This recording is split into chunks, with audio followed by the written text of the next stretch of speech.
Hey, I'm Robbie Kramer. You're listening to the Leverage Podcast, where we discuss using your social skills to hack dating, travel, finding your dream job, and becoming a complete man. Good book. Really, really good book. Really, really important book, I think. Wait, do where you are think you? a lot of it? I don't see you. I'm a ninja. You're not. Yeah. Did you turn on an invisible cloak? Oh, there you are. Briefly. I was making some more invisible cloak coffee. Yeah. Oh, So this you need book, a minute this to book make is it? super. No, it's good. It's making itself. Okay. So this book is super good. The Tactical Guide to Women by Sean T. Smith. How many of your guys you think have read it? Has it been commonly widespread used? I first heard about it, I believe through the 21 convention. So I've been a speaker there multiple times, and I believe Sean was also a speaker there. And I think that's where I first heard about it. Right. And that was a few years back. So I read it, I believe, in 2018, and thought it was great. I was coming out of a pretty tough relationship. I've had a gazillion tough relationships, but it helped me make a lot of sense of quite a few of them. And then I've always recommended it to people, and when you told me you got a lot out of it too, I figured, yeah, we should definitely talk about it. There's some really good points in there. So for everyone listening or watching, he says in the book, making the wrong choice and marrying the wrong woman is a mistake that can cost you everything. And it's just one mistake, but it can literally cost you your money, your happiness, your health, right? And can ruin your life. I mean, guys yeah, kill themselves from divorces like all the time. I mean, the whole murder suicide thing is real. Like, it's fucked up, but you marry the wrong woman and it can destroy your life, especially given, for us guys here in the States, the family court system and really just the plain old legal system with the cops is profoundly stacked against you as a guy. I mean, it's really, if you're not scared, you're not paying attention as to just how much jeopardy you are in terms of going to jail, getting an assault. I mean, it's so easy for a guy to end up in the paper, even having done nothing wrong. It's insane. And this certainly bears examination, because I think you guys owe it to yourselves to keep your asses out of jail, out of the paper, out of the court system, and from being ruined. Because I mean, what Tomasi calls it is getting zeroed out. That's when guys kill themselves, is they get zeroed out by the system and by women. I was recently in a pretty toxic relationship. The longer I'm out of it, the more I see how toxic it was. Tell the listeners, give them a summary of how you realized what traits she had. They're like, oh, that was messed up. Now that I can look at it with some clarity. Yeah, I mean, well, one thing was, the relationship started off from her being very kind of codependent and anxiously attached, to me being avoidant and more on like the narcissistic side. So one thing that is pretty interesting, like if you look at how narcissism and codependency plays out, it's typically you have one partner who's maybe more invested emotionally than the other, right? So the person who's less invested emotionally is typically more avoidant, and they have less interest. They don't care as much. So they come off as more narcissistic. And then the other person who's more invested, who's trying to make it work, who's kind of putting in all that work, that person tends to play the role of the codependent. Ukrainian internet rules. If you haven't been to Ukraine, the whole infrastructure is like this. It just occasionally stops working. So yeah, Robbie is frozen in time for the minute. I'm the host now. Robbie must have picked up some party girls in Odessa and disappeared. That's what usually happens. Goes that way pretty quickly. So anyway, this book is really a risk avoidance book and should be used as a template to mitigate your risk in a dangerous world, particularly, like I said, in our country. And the cool thing about it that I really like is Sean Smith doesn't vilify women and say that women are all the problem. Really, you're as much as a problem potentially as any woman is. And important to note is where you came from, your core beliefs, the things that are formed early in life that determine who you are. Things like I'm not worthy, I'm ugly, I'm not that smart, I don't deserve love, I have to buy or earn love through tasks or gifts. Bad choices in women come from our evolutionary biology frequently. Our brains are actually wired to solve short-term problems like horny, tired, hungry, right? Those are typically pretty quick fixes. You're horny, you get some. You're hungry, you eat something. You're tired, you take a nap. But our brains are odds-laying machines to reduce or eliminate uncertainty. And the core beliefs that we have, especially if they're faulty core beliefs, can really help us attract the wrong people into our lives and get us what we don't want, or really what we want the least or what we need the least, and help keep those people around. If you think about simple things like a smoke detector isn't great at specificity, kind of like our core beliefs are not. So a lot of this stuff was taught to us by our dads, whether we know it or not. A lot of the bad habits that we learned came from our dads, who I don't know a guy who has a dad who had really a good tool set to teach them how to negotiate courtship, how to make good choices in women, how to be a man. I mean, maybe how to be a man in terms of how to fix stuff or how to not be a pussy, that kind of be a man stuff, but how to be a man in terms of relative to a woman. And we frequently just return to what we know. It's kind of like the analogy of the horse to the barn. You think about a horse that lives in a barn.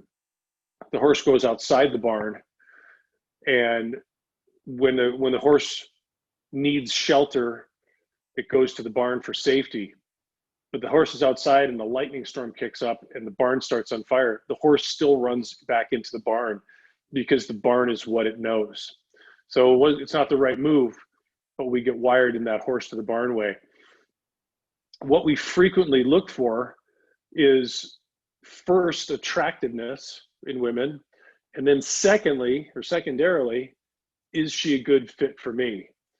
And what we really should look for first, according to Sean Smith, of course, right? Smart guy. I suggest you watch his stuff. Oh, Robbie's coming back. Maybe. What you should look for is she a good fit first? And two, is she attractive in a sea of candidates? I just kept talking because you've clearly been gone. So I wanted to keep some sort of stream of consciousness tracking with the book going. So anyway, when you were sort of gone in the ether, I started kind of down the road about what I like about this book is the fact that Sean Smith doesn't vilify women. He actually says the first thing you got to do is you have to know who you are, where you're coming from, understand your core beliefs, right? The things that form your decision-making process. Core beliefs oftentimes being not good, things like I'm inadequate, I'm not good looking, I'm not smart, I'm not worthy of love, stuff like that. And it actually can attract the wrong people into your life. So I really like the accountability aspect.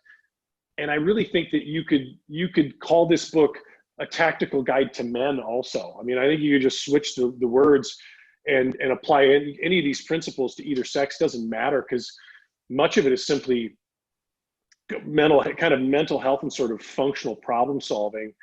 and Mhm. in emotional maturity, right? I mean, I think these are themes that keep coming up in terms of how do you, hey, everything's easy when you're getting along great and you're in the sort of romance phase and you got those love chemicals flowing, but you know, the real person comes out after a year, 18 months, and then you start to see really what you're in for when you start to recognize those little idiosyncrasies or flaws that the person had that you found amusing, you no longer find amusing. Now you start to see. So, Right. One of the things also in this book that, you know, these books are often like sort of, they go back between other books. He talks about the avoiding the nice guy problem. And I think most of us have read No More Mr. Nice Guy by Robert Glover. Yep. Which is just such a huge one. And it's getting more and more bad in terms of the way that they're educating guys. And I mean, they're educating young men to not be men anymore. There was like a while back, there was this sort of, I think it was a parody. I think it was a joke, but there was this like slide show thing. I think it was in the New Yorker about the 10 slides of the modern non-toxic male. And it's disturbing and it's fucking funny at the same time. But you got to take it as a serious sign of the times. Like the first slide is this just fruity looking, effete theater professor looking guy with an eco-friendly tote bag that's got the support of gay marriage and reading books on it. Like the kind of guy that no girl, even the most Nazi blue hair feminist, would never have sex with. Like it's just Right. It's just such craziness. And one of the traits that, you know, there's 5 big personality traits. Again, like Jordan Peterson talks about, there's personality traits: agreeableness, openness, extroversion, conscientiousness, and neuroticism. And one of the worst ones to have if you want to attract women is agreeableness, right? Because agreeableness is a huge attraction killer, and it's thought that it's a huge attraction killer in terms of an evolutionary viewpoint, because a man that's hyper agreeable may be more likely to get taken advantage of by other men, therefore not be a good provider or protector. And so again, I mean, you know, you guys, we have to go against this grain of being these pussy, flaccid, nice guys that are hyper agreeable and white knighty, because probably anybody who's in this group knows that shit doesn't work. Yeah, I mean that was my childhood. Like, you know, Mine like too. Yeah, and if I saw my dad disagree with my mom, it would just, you know, it was just like that didn't work. So he just became more agreeable, and I was like, oh, that seems like a good idea. Arguing with her doesn't really help. Might as well just say yes, and yeah, that left me with not a lot of options until I was like in my, you know, early mid-20s when I realized, oh, I have to stop being a pussy nice guy.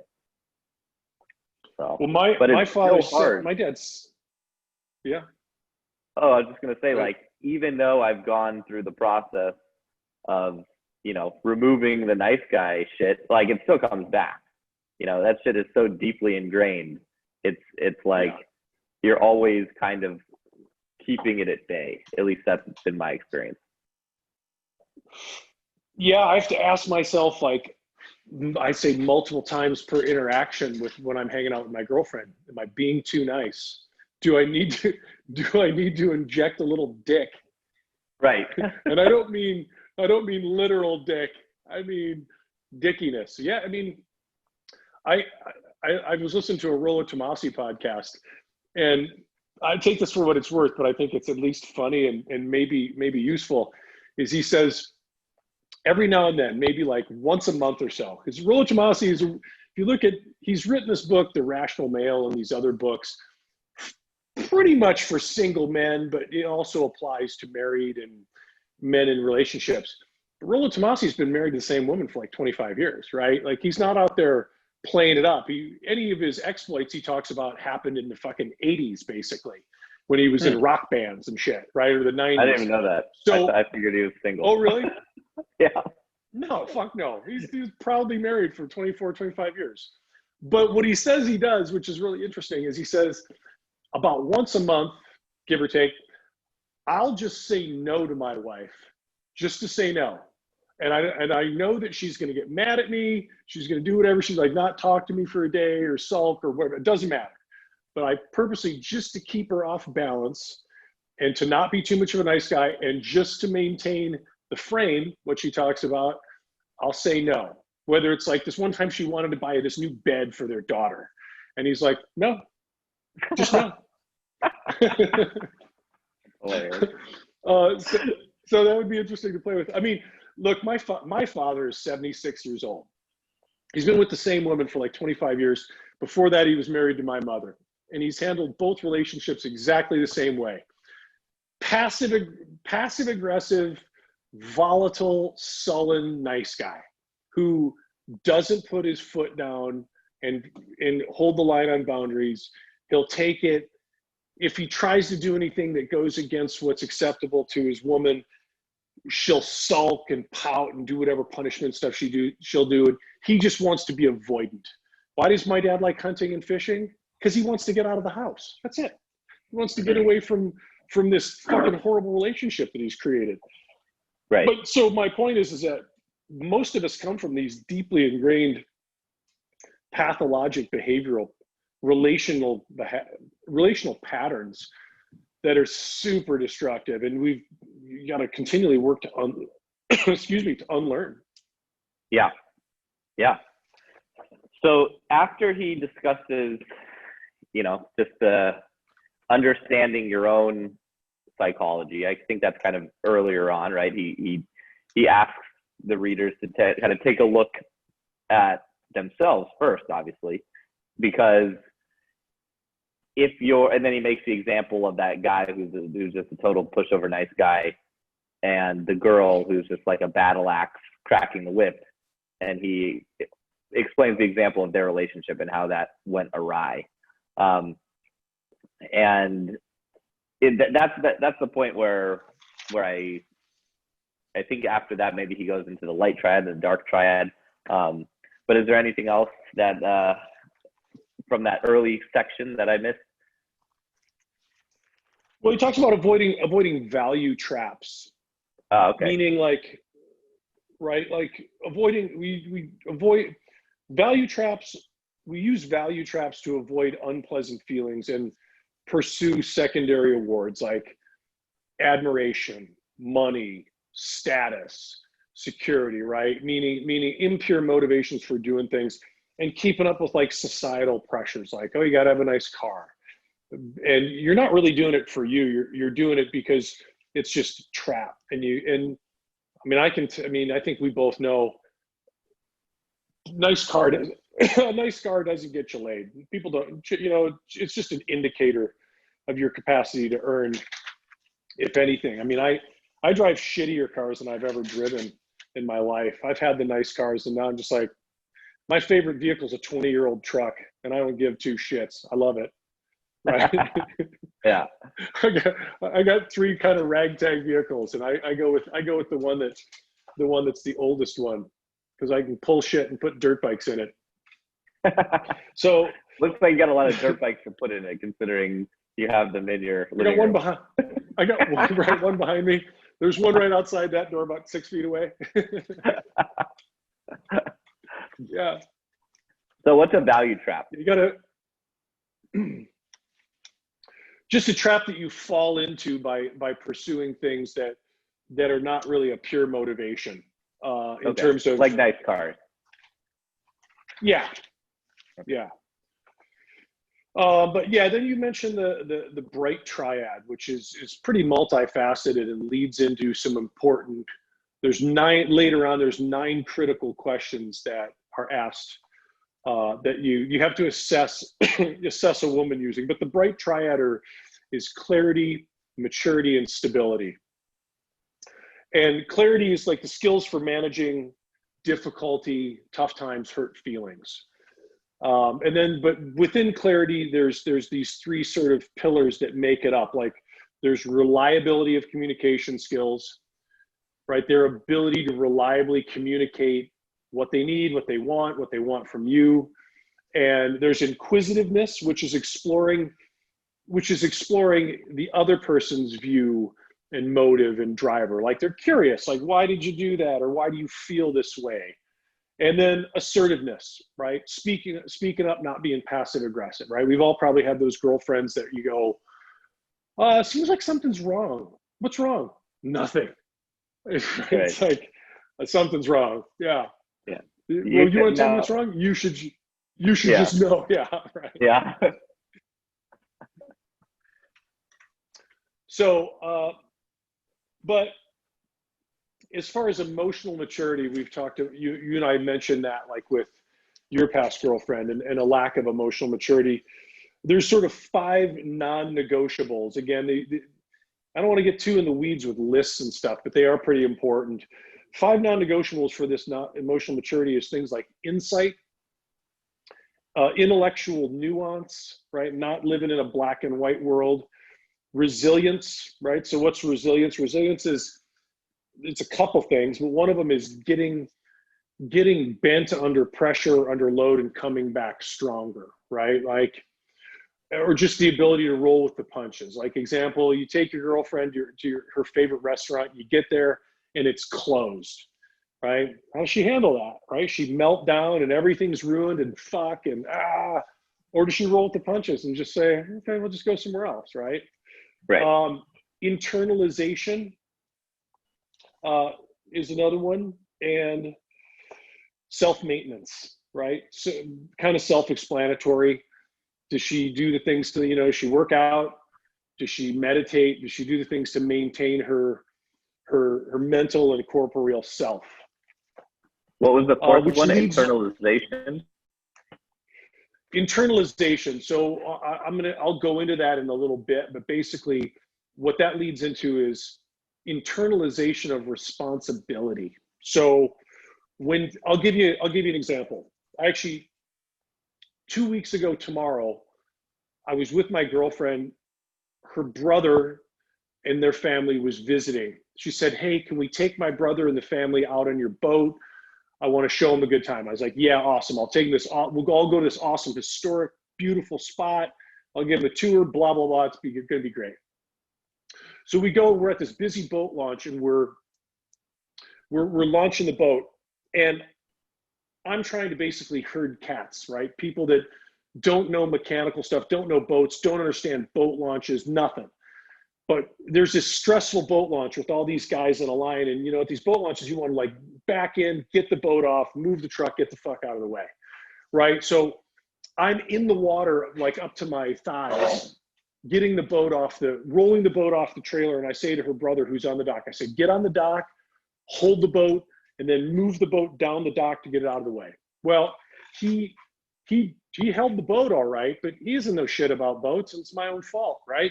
He grabs the back of the boat, so the front of the boat swings out, and it's gonna smash into somebody else's boat. So I'm like, I'm running through the water in between the trailer.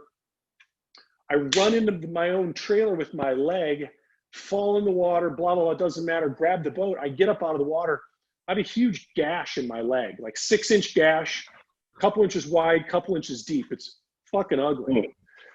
And I'm like, shit, I was pissed. I was mostly pissed at myself because I didn't lead well. So what happened? I got a gushing, pouring blood out of my leg.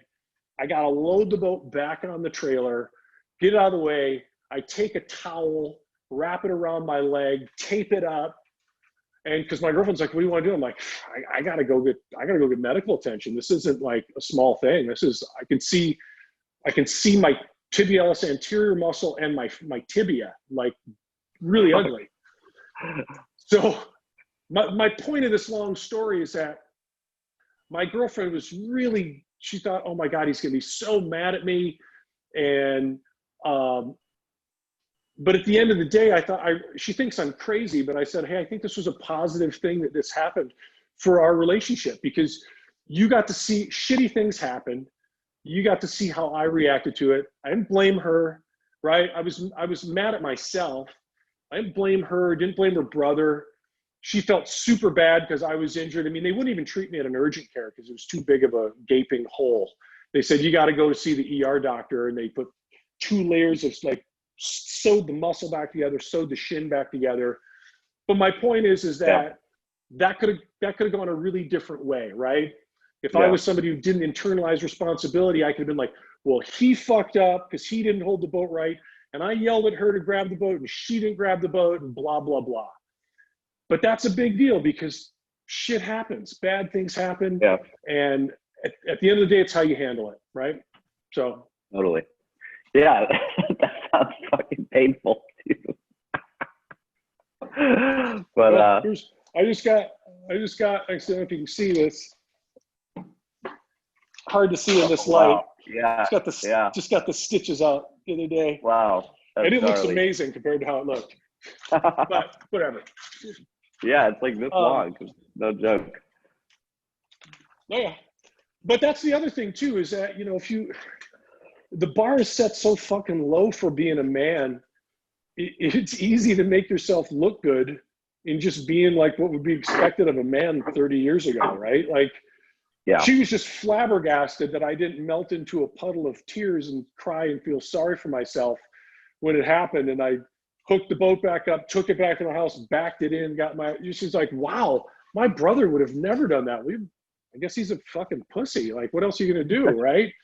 Right. So for us guys out there, man, just, if you can just be like that much more masculine and just not be a bitch, like, you immediately elevate yourself in a world of bitches, because that's what they're telling guys that they should be, as bitches.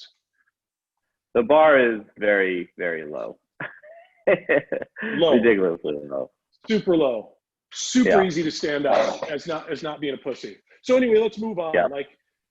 So 9 critical risk management questions, because really that's what this stuff is about. This is just risk management. As we talked about, you can ruin your life if you don't manage these risks well. So within the clarity chunk is, the question is, are her coping skills reliable? Meaning, do her coping skills go away or do they stay during the tough times? And if she's upset, is she okay to back off and think about it and cool off, right? That's a big one. 2, is she inquisitive, right? Does she want to understand you?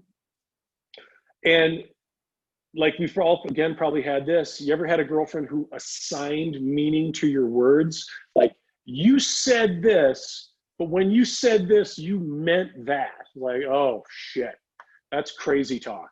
And that's a deal breaker. Number 3 of the clarity pillar, is she assertive, right? Is she forthright about what she wants to get or achieve? Is she clear about what she wants from you? And and we have to make sure that she's not passive aggressive or manipulative, right? Just straightforward. Sometimes that's called kind of a tall order. That's not a real common thing. And then we get to the sort of next pillar of emotional maturity. In the emotional maturity one, is she resilient? Does she fall apart when things go wrong, right? Like, she loses her ID, or that favorite restaurant is closed, or how does she handle that? 2, is she accepting, right? Is she accepting of your differences? She loves techno, you love rock, whatever, who cares, right? But how does that go? Or do you have to be in lockstep with her? And then 3, is she good to you, right? And I would put this back on all the guys too, and say, are you good to her, right? Are you accepting of her differences? Are you resilient when shit goes wrong? Or are you an asshole about it, right? But is she good to you? Does she do acts of kindness? Does she do acts of respect? Is she forgiving of your flaws and your faults? Because we all have them. I mean, except you, of course, you're perfect. But besides that, except me. Well, the rest of you guys are fucked, but I'm good. That's why you're the leader, right? Right. So, and then there's the third sort of part of the bright triad is stability. Does she understand her history, right? Where she came from? Reminds me of a story. I had a young lady that worked for me she worked for me from she was 19 to 21. She was a really pretty young gal, but her mother was a raging alcoholic. And what I found with this girl was that she was very manipulative. She was very charming when it suited her. She would just use people. There'd be all these guys coming in and out of her life that she would sort of dangle the pussy carrot in front of their nose. She was never going to fuck them, but she would use them for whatever she could get them. And really importantly, she had no boundaries because she was raised by a mother who was a terrible alcoholic. Children of alcoholic are known to not have boundaries because the person that raised them, the alcoholics don't have boundaries, right? So she would do some things that were just stunningly hard to like fathom in a professional setting that I had to pull her aside and say, this is a real boundary transgression. Like and the fact that this doesn't even register to you. So long story short, I had a talk with her when she was on her way out. I said, here's the deal. Well, it actually came to light that she was shoplifting when she worked for me. She was probably stealing from me, but I had to talk with her on the way out. And she clearly didn't understand her own history and her motivations, right? And the talk that we had was, I was like, hey, you got some real boundary issues that are going to fuck your life up, right? She wanted me to give her a letter of recommendation. I was like, you should consider going to Al-Anon. Al-Anon is the support group for children of alcoholics who learn about the pathological stuff they learn from their alcoholic parents. So my point of this is in this, she was completely unaware of her history, so she was unable to correct her actions. Gotcha. On to another one. Number two. No, did that make sense, or was that completely rambling? No, that was good. Very good. 1 sec. I'm going to lose power, so I just need to move. Let's see where to best do this.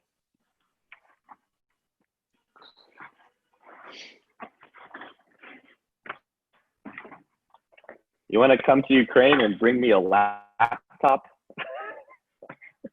Bring you a laptop? Is your laptop messed up? It's fucked up, and it's so hard to find them here. Pay like double price. For like a my battery for lasts like 30 minutes. Same gotcha. model. Gotcha. All right. I don't know what the travel stuff is even like. You can come, but anyways. Okay. Yeah. Anyway, okay. So on to part number 2 of the stability. Or just to reflect aspect. Just to reflect a little on. I think there's so many mentally, and What's that you? So like, thing. Maybe get some therapy, figure that shit out. Oh.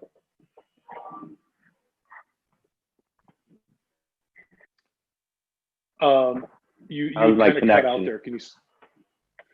You were really in and out there. I couldn't understand. All I heard was therapy, figure some stuff out. Oh, yeah. No, I was just saying it's really important that you do the work to figure out your own shit. See a therapist, whatever you have to do to get a better grasp of what's going on internally with you. Because if you're just fucking running around thinking everything's not your fault or thinking you're perfect and fuck.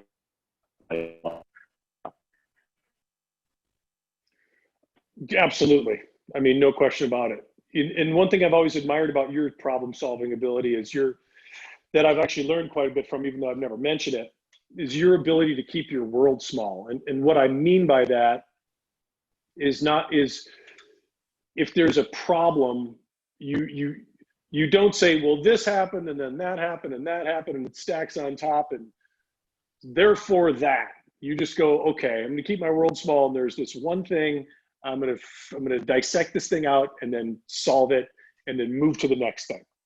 So I think that's a really good thing, because I think a lot of times people like myself, for example, would be like, well, this happened and that happened, and then sort of conglomerate them all into one ball of happened.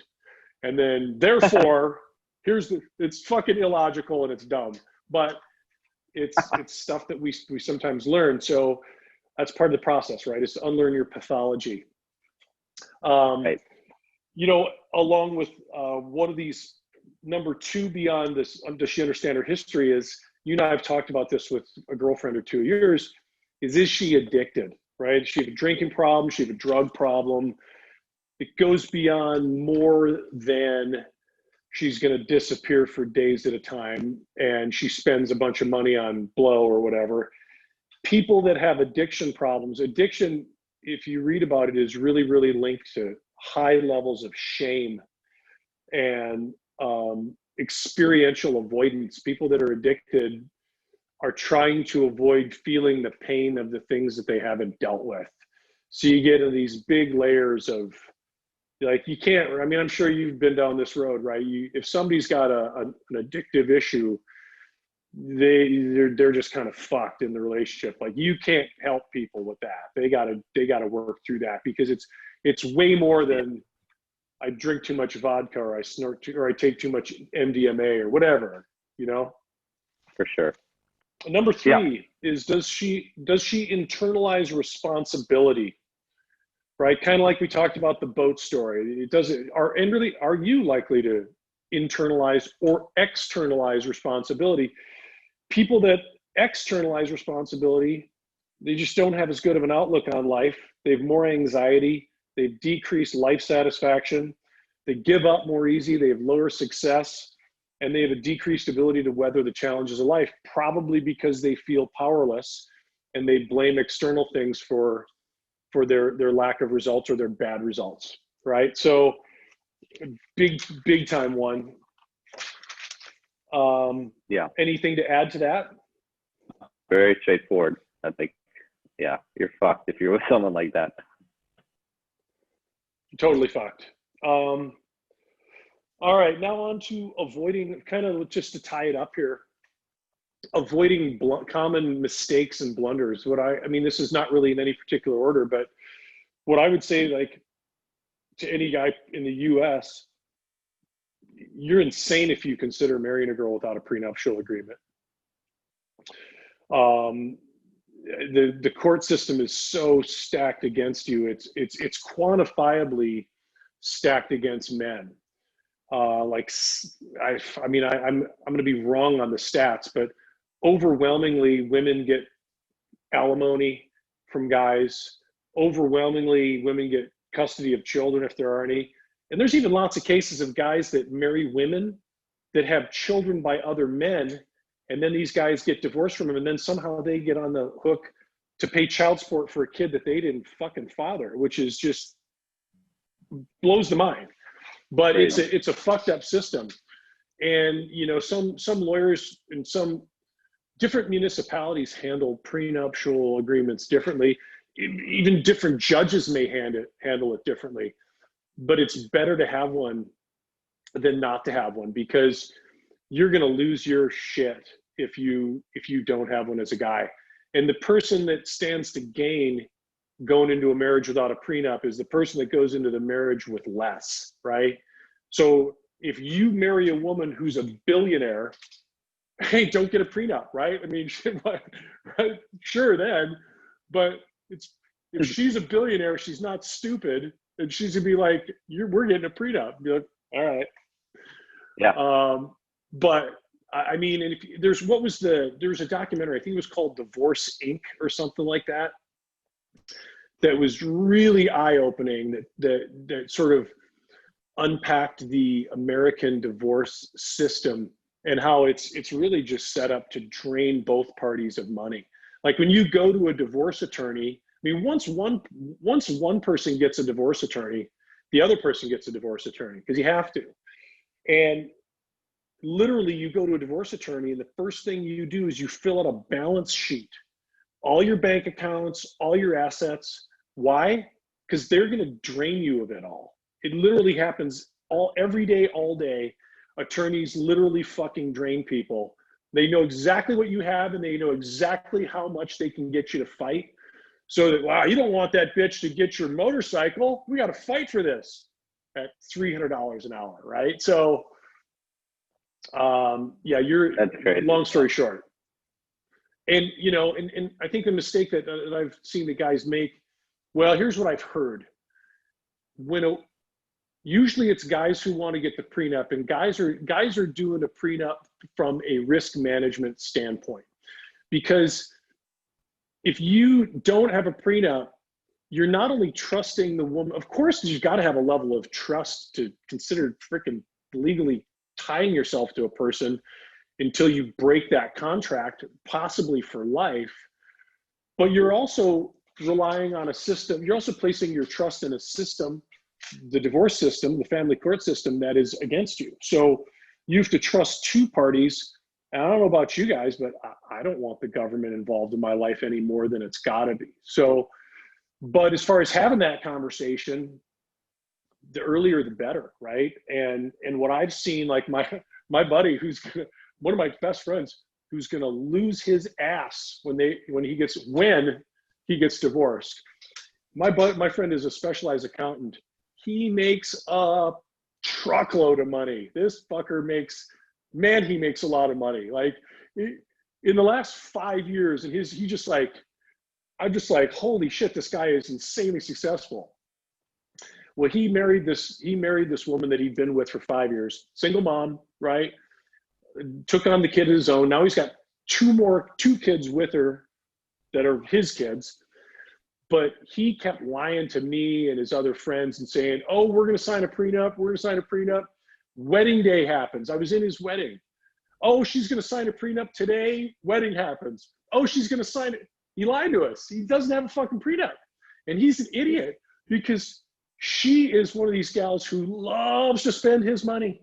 He likes to spend his money.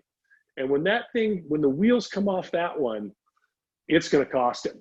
And it's all because he was too much of a pussy to be like, look, here's the deal. Prenup or no marriage. Super simple, right? I mean, because the thing that was getting thrown back in his face is, well, so what, you want me to sign a divorce contract because you don't think it's going to work, right? You don't trust me, right? All this personal character assault things. But totally. I mean, you got to do it. Yeah, like that's why most guys won't sign a prenup. It's just because they're pussies, and they're like, oh, this girl's, you know, maybe if she won't say yes to the marriage if I make her sign a prenup, and they don't stick to their guns, then they get completely fucked later. Completely fucked. So I'm sure you know what's coming. And that's just it. It's just like, I mean, do you really want to trust everything you've worked for in your life to a woman who won't marry you unless there's monetary gain in a system that stands to benefit her? You're fucking insane if you do that, right? I mean, right there, to me, that tells you everything you need to know about that woman, right? Yeah. I mean, all the guilt tricks that she might try to pull on you, she clearly is not marrying you for love and commitment. If when the money's taken off the table, she's out. Like, yeah, fuck that. And yeah. So bad. Yeah. I'm not looking to get married, but I will say that this Ukrainian chick that I'm dating, she earned some real points with me. And maybe it's bullshit, I don't know, but it seemed authentic. She said to me, you know, it's crazy in your country. I don't know why anybody would get married without the prenuptial agreement. I would never get married without a prenuptial agreement. I'm thinking, fucking music to my ears, baby. Music to my ears. Now, yeah. That said, that said, if it ever comes to pass, as we all know, women reserve the right to change their mind at any time. But I can tell you, fuck. I mean, I'm old enough at this point. Like, there's no Cinderella spell to be put on me. If a girl wouldn't sign a prenup, I'd be like, peace out, Girl Scout. Yeah. I mean, it's like the biggest red flag ever, right? She won't sign a prenup. It doesn't get any bigger than that. Like, clearly, she's right. Anything she can say is a manipulation, because it's like, either it works and I keep what I had before and you keep what you had before, and if it doesn't work, then we go our own ways. So it's anything else seems really reasonable. Not agreeing to it. Yeah, it seems really reasonable, but anytime there's financial incentive, man, you're going to get that. So I couldn't agree more. It's non-negotiable, boys. If she won't sign the prenup, move the fuck on. She doesn't love you. Yep. Now, if there's a rich broad who wants to marry you and wants you to sign a prenup, then it's the shoe's on the other foot, right? I mean, honestly, if I met a woman that I was willing to sign a fucking contract with the government with, and she had $1 billion, I'd sign a prenup. I don't give a shit. Like, I make my own money, whatever, right? And if you marry somebody who's got more than you anyway, while you're married to them, you stand to benefit anyway. So whatever. I believe in the U.S. system, from the day you get married until the day you get divorced, you split everything 50-50 anyway. So if you're with someone who's, if you're with a woman who's crushing cash, you're still going to benefit while you're with her, even if you do sign a prenup. Yeah. Yeah. I totally would. Of course. Yeah. Yeah, of course. And if you wouldn't, yeah, I mean, you just want her money anyway. Yeah. All right. Next point. Okay. So important is to define and defend your values. So what does this mean? It means don't hide or apologize for your values. It's easy for guys in the short term to get laid, to not really say what they mean, to not really stand up for their values, but it's going to bite you in the ass later. So your brain's that short-term problem-solving machine. You can go that route, but it's not going to serve you well in the long term. Another important thing is, if you're with somebody seriously, you got to include her in your activities and participate in her activities. You have to be clear about things that are non-negotiable, right? If you're a super religious guy, obviously that's a non-negotiable, and you want to communicate that up front so that there's no surprises, or whatever your non-negotiables are. Look for signs of long-term value compatibility, right? I mean, people have to share values. Like, have you ever met anybody who's kind of a cheat, who thought it was okay to just sort of cheat in certain ways? Or I don't know, I'm trying to think of a good example. Like, who just would be okay with, or gaming the system in a dishonest way. Like, to me, that would be a deal breaker, right? I mean, you got to have basic values, right? Honest, kind, generous, hardworking. Pretty simple. If you don't have those, kick rocks. Speak honestly about where your values diverge, right? So people with differing values, as long as they're not moral deviations, can get along and be fine, as long as, again, you can work through them. Don't be a values thrill seeker, meaning, like, romantic comedies have given us all kinds of bad messages about where our values deviate, and that's fun and that's cute and blah blah blah. It's not. Like, if you have clashing values with somebody, you can't possibly have a good long-term relationship with them at all, or even probably a very good short-term relationship, right? Depending on the depth of your relationship. I mean, if you just have a girl you're just friends with benefits, whatever, who cares what she thinks? That's fine. Discuss issues about money is very, very important. It's a big one. I mean, some of the biggest I think the biggest cause of people breaking up / divorcing is money, right? I mean, and the people that I've seen that are really successful in long-term marriages and relationships keep their money separate. Like they agree on sort of whatever the division of bills is. But then like a buddy of mine, he's like, he was going to buy a new dirt bike. And I was like, oh, don't you have to clear it with the missus? Sort of giving him shit. He's like, no. He's like, I have my own money. I buy whatever the fuck I want to buy. She's got her own money. She buys what she wants to buy. We don't even talk about it. It's like, now that makes a lot of sense. That's a great way to go. Right. Because I mean, I just can't imagine. I like the sound of that. Yeah. Yeah. Right. I can't imagine asking permission to be like, honey, can I spend my money and buy myself a whatever? Like, that's crazy. But I mean, you see it all, the betaization of the planet. You see it all the time. I was in the airport and I saw this guy who was like probably 65, and we're going through customs. I was actually coming back from Ukraine. We're going through customs, and the guy's talking to the customs agent, and his wife's behind him, and this old guy goes, oh, well, we got to check with the boss first. I just thought, oh, kill me now if that's ever me. Please, the boss. Okay, and then finally, finally, it's super important to discuss the meaning of sex, right? How important is sex to each of you? What does it signify? I don't know. I'd love your opinion on this, because I've had a fair bit of sex in my life. Compared to you, I've had about as much sex as the average 8th grader. So let's get you chiming in about this. It seems to me that for women in a relationship, sex is a demonstration of closeness, right? And a measure of how attractive you find her, right? If you don't want to fuck her, she thinks you don't find her hot or attractive. Would that be fair in your assessment?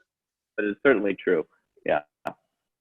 What I heard was that, you know, Ukrainian women are much more direct with sex and healthy about it, and there's a lot more manipulation in America. And I totally agree with you based on my own experiences. American women are definitely use sex as more of a tool. Yeah.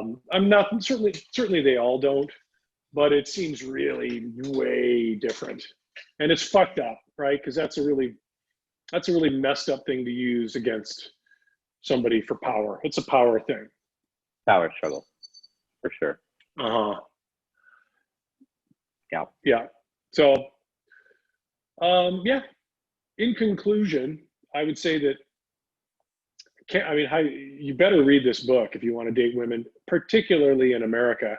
But really, women are women the world over, and you know, I mean, fundamentally, whether you're in Ukraine or California, women have the same sort of wired biologic impulses, and hypergamy is hypergamy anywhere in the world. But and there's some cultural difference, but this stuff applies to all women.